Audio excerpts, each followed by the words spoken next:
So I'm Teresa Dias. I'm a biologist. When I was here at the faculty, I started discovering plants, and the fascination about plants started growing. And because plants grow in soils, I also discovered soils. And so I am a researcher here in the Center for Ecology, Evolution and Environmental Changes. If I ask, for instance, a geologist, someone from a farmer, an agronomist, or a landscaper, they will probably give you very different answers about what is soil.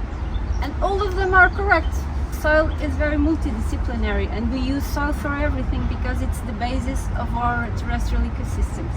So soil is not just minerals and water and air.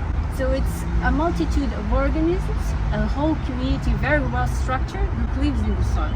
And this is this community, or the functioning of this community, its regulation, that can distinguish a soil that is healthy from one soil that is not healthy. And so, if we have a healthy soil can provide many ecosystem services and many functions. And one of them that is very important these days is climate regulation. Well, we are here in the Mediterranean area. So in Mediterranean areas, because we have this climate that is very warm in the summer and very dry, and we have the rain in the winter and spring, this creates a very big pressure on ecosystems, and especially soils. They are very susceptible to land degradation and soil degradation, and this is a very important step to desertification.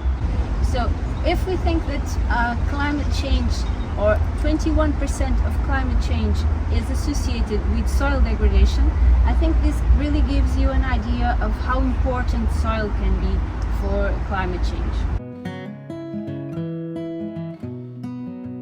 So, as we all know, agriculture is probably the human activity that is more related with the soil, because we need the soil to grow our food.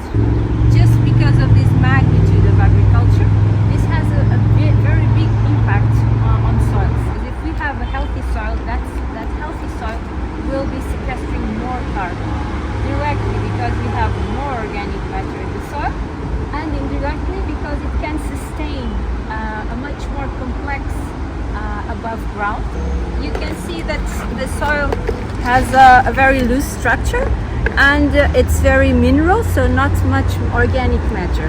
If we start improving the organic matter that we have in our soil, we see that the soil is changing. Having more organic matter also means that we have a higher capacity for the soil to preserve the water.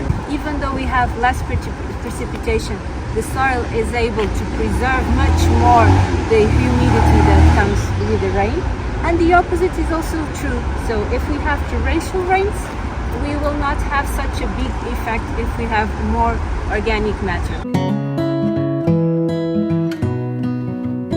The most important one is for people to reconnect with nature in its different aspects, and with soils in particular, because culturally and historically, soils have always been considered a bit like the trash, and soils are not dirt.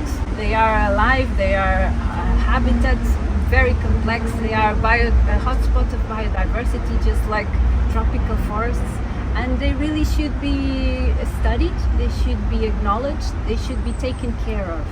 Caring for soils is caring for life.